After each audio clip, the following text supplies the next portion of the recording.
સમથી સ્વભાવ થાય, રક્ષા થાય. ગુણાત્યાન સ્વામી કહ્યું, આ તમે સર્વે સાધુ પાળા બ્રહ્મચારી આમ ને આમ સંપ રાખશો તો ગમે તેવો તમારે અંતરશત્રુનો વધારો હશે તો પરાભવ નહીં કરી શકે. જો આ સ્વામી અક્ષર બ્રહ્મ કહે છે, એનો સાક્ષાત્કાર છે. અનંત બ્રહ્માંડના સ્વભાવ બધું જાણે છે, જુએ છે. એ કહે છે. ગુણાનંદ સ્વામી એકવાર એક સંતે કહ્યું કે સ્વામી આ તમે કલ્યાણભાઈના ખેતરનું બાજરો ઓળખી ગયા? સ્વામી કે તું શું સમજે છે? આ એક એક દાણામાં જીવ છે કે નહીં? એ બાજરાનો દાણો એટલે એમાં એ જીવ ક્યાંથી અને ક્યાં જશે બધી ખબર છે. તો એવા એ બોલે છે, આ વાત કરે છે કે આમને આમ સાધુ પાળ આમને આમ સંપ રાખશો તો ગમે તો અંતરશત્રુ વધારો હશે તો પરાભવ નહીં કરી શકે. આ બધું આપણે અનુભવ કરવાની વાત છે.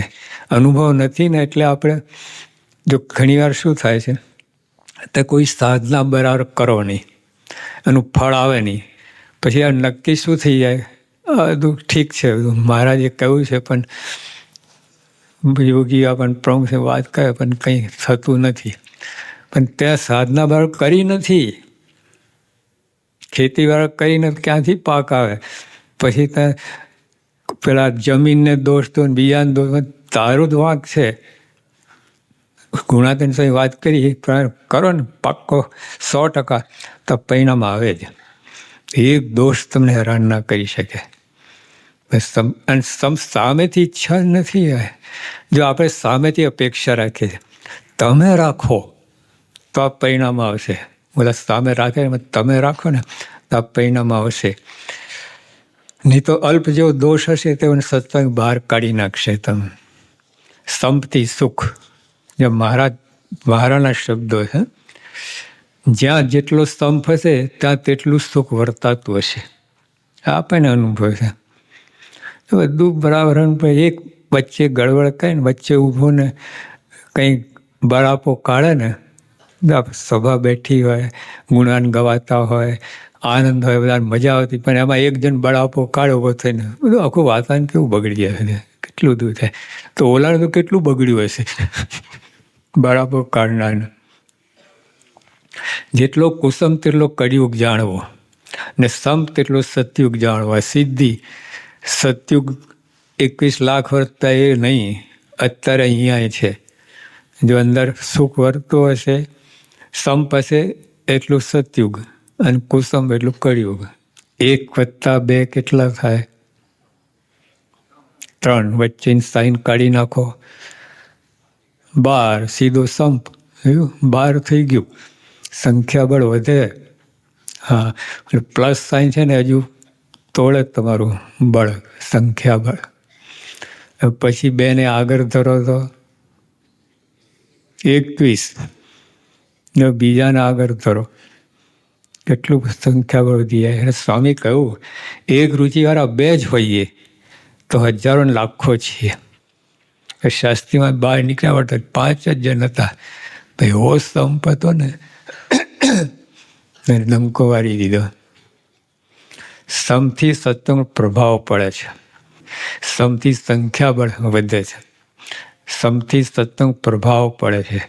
એટલો તો પ્રભાવ પડ્યો અને પોતે લખ્યું છે પોતાની ડાયરીમાં. એને લખ્યું, though of different caste they were all disciples of Swaminarayan and taught to regard each other as brothers. એટલે જ્યારે આ વિષયવાળા લોકોને પૂછ્યું તો કે ભલે અમે જુદી જાતના બધા છીએ, ભણતર બધું જુદું જ છે, પૈસાની દ્રષ્ટિએ અધિક બધી રીતે અનેક તે જુદા છે, પણ ભગવાન સ્વામિનારાયણના આશ્રિત છે એટલે એક બધા. અને અમને શીખવામાં આવ્યું છે કે બંધુત્વ ભાવના રાખવાની, તો બધા એકબીજા ભાઈઓ છો બધું. એટલે ઓલા કંઈક આપણું ગજ નહીં વાગે. એમ સમથી કાર્ય સિદ્ધિ. જો કે બહુજન મળીને જે કરે તે જુદે નવ થાય. 50 જણ મળીને જે કરે ને અલગ અલગ થઈને કરે, 50 કાર્યરત છે, પણ અલગ અલગ રહીને કાર્ય કરે ને કામ ના થાય. સાવણ દ્રષ્ટાંત આપ્યું છે. સાવણી ઘર સજ કરે, સળીઓથી શું થાય? ઓલી સરી હોય ને સાવરણીમાં 50 સરી હોય, 50 એક જણ એક સરી લઈને આવારો આ હોલ. 50 સરી ભેગી થાય અને પછી સાવરણી એક જ જણ, 50ની જરૂર ના પડે. કેટલું કામ થાય. સંપની આ મહારાજની વાત કરે છે. કુસુમથી કુરાઈ પો, આ સ્પષ્ટ જાણવું શું કરવાનું શું નથી કરવાનું. ખાલી શું કરવા એટલું જ કામ નહીં આવે. શું નથી કરવાનું એક હોય તો ખબર પડે તમને તમે શું કરી રહ્યા છો, નથી કરવાનું કરી રહ્યા છો. મહારાજે માનકું વાત કરતા શ્રીએ કહ્યું, એક હરિભગત બીજા હરિભક્તને દબાવે તો મહારાજને એટલું ગંદુ લાગે છે ને, આ ભયંકર ગંદુ લાગે, ભયંકર ગંદકી. એક બીજાને દબાવે ને આ દાન અથવા વૃત્તિ હોય અને અનેક પ્રકારે દબાવે. એવું કંઈ નહીં. પ્રવચન કહીને દબાવાય, વર્તનથી દબાવાય. હા, જો મુક્તાન સ્વામી જતા ઓલા સંતો રોટલો ખાતા હતા, બધા હાથને રોટલો પડી ગયો તો મુક્તાન સ્વામી ગયા કે મને ભૂખ લાગી છે એમ કહીને ઓલાને શાંતન આપ્યો. બીજો હોય તો સાધુ છો, કોણ છો, આ બીજી વાર ખાઓ છો, ધરો ઘેર જતા રહો. એવું કે એ દબાવની વાત થઈ ને. પોતે વર્તો હોય પણ બીજા ના વર્તો હોય તો મનમાં આવી રીતે બોલે, સાંભળે, જુએ, વિચારે, એટલો બિચારો દબાય. જો યોગીઓ પણ કેટલો વૈરાગ છે, કેટલો. તો એમનો વૈરાગ દજાડતો નથી. એ સંપની ભાવના. એટલે આ રીતે કોઈ રીતે એક હરિભક્ત બીજા હરિભક્તને દબાવે તે જોઈને તરત અંતરમાં ભાવે છે. મારે કે મને અંતરમાં ભાવે છે. કોઈ કોઈને દબાવતો જોઈએ ને મારે મને ચીતરી ચડે, એલર્જી થાય છે. તેનો તિરસ્કાર કરી વળીને અપમાન કરીએ ત્યારે અંતરમાં સુખ થાય છે. જો એટલે આપણને શું છે, આમ એલર્જી રહે, તુચ્છતા લાગે બીજાની. જોડમાં હોય, આ હોય, તુચ્છ મનમાં બોલતો નથી પણ અંદરમાં એવું ભાવ તુચ્છપણું, બેકાર છે, લલ્લુ છે, એ કામનો નથી, આપણે ઉપયોગ કંઈ આવ્યો નથી, બધું બગાડે છે. જે મનમાં હોય ને એ તો ભગવાન, તો તમે કોઈને તુચ્છ કરો, ભગવાન તમને તુચ્છ ગણે છે. તું તુચ્છ. હા, એવું છે. મારે મધ્ય પ્રથમના અઠવાડિયે ચોખ્ખી વાત કરી.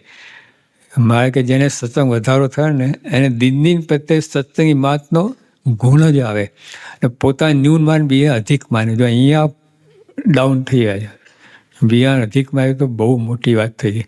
અરે થાય એટલું જ માનો ને કે સારું છે, કામનું છે, તોય ઘણું. બરોબર આ બે જણ ઝઘડતા હોય તેને દેખી અંતર ભાવ થતો નથી. ગમે એટલા હોય, સૂર્ય બધું સત્સંગ ખૂબ વધારે હોય અને ખૂબ કાર્ય કરતા, પણ જો બરોબરી પણ હોય ને કે ભાવ ના થાય. અને આ ભગવાન થોડુંક જ કાર્ય કરે, માન ભેટે અને આહો આવો રાજી થઈ જાય. એટલે ખૂબ આમ 90% તો બધું કાર્ય કર્યું હોય સત્સંગનું આવતમ. પણ જો બરોબરી પણ હોય તો મારને રુચિ ના થાય. બધું સારું, તું તારા ઘરનો મોટો હોય, મારને પોતાનું મન આવું થઈ જાય.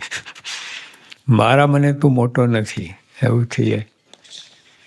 સ્તંભ રાખી શકે એટલી જ બુદ્ધિ. મહારાજ કહે છે, 5 આંગળીઓ નાની મોટી છે, બરાબર, પણ સૌને સંબંધ એક પોચવામાં છે. તેથી પોચો શોભે છે. એક બીજા અરસપરસ છે. પોચાને લીધે આંગળીઓ શોભે. પોચોના આંગળીઓ અધર કેવી લાગે. સીધી આંગળીઓ અહીંયા હોય કાંઠામાં કેવું લાગે, અને પોચામાં આંગળીઓ કેવું લાગે, ઠૂંઠો. બે એકબીજાને લે શોભે છે. 5 આંગળીઓ નાની મોટી છે પણ સૌનો સંબંધ એક પોચામાં છે. તેથી પોચો શોભે છે. એમ સમ કહીને રહેવું એ અધિક બુદ્ધિનું કામ છે. બુદ્ધિ હોય પણ અધિક બુદ્ધિ કોને કહી? અધિક બુદ્ધિ સંપીને રહો છો, સંપીને સેવા કરો છો, સંપીને વ્રત ઉપવાસ બધું જે કંઈ કરો, જમો છો, ઉઠો, હરો ફરો, સંપીને કરો છો, તો બુદ્ધિવાળા, અધિક બુદ્ધિવાળા ને અધિક બુદ્ધિવાળા. 2 જણ ભેગા સંપીને રહે ત્યારે બુદ્ધિ કળામાં આવે. આ બુદ્ધિ નહીં. આમ જોડા જોડ કરતો બધું, પણ બુદ્ધિ નહીં. ભેગા સંપીને રહી શકો છો તમે, બસ આટલું જ. હા, એને જ બુદ્ધિવાળા કયા. ભેગા રહી શકો છો સંપીને, આટલું. ભાઈ એને બુદ્ધિ, બાકી નહીં. તું તારા ઘરનો બુદ્ધિવાળો, બહારના મતે નહીં.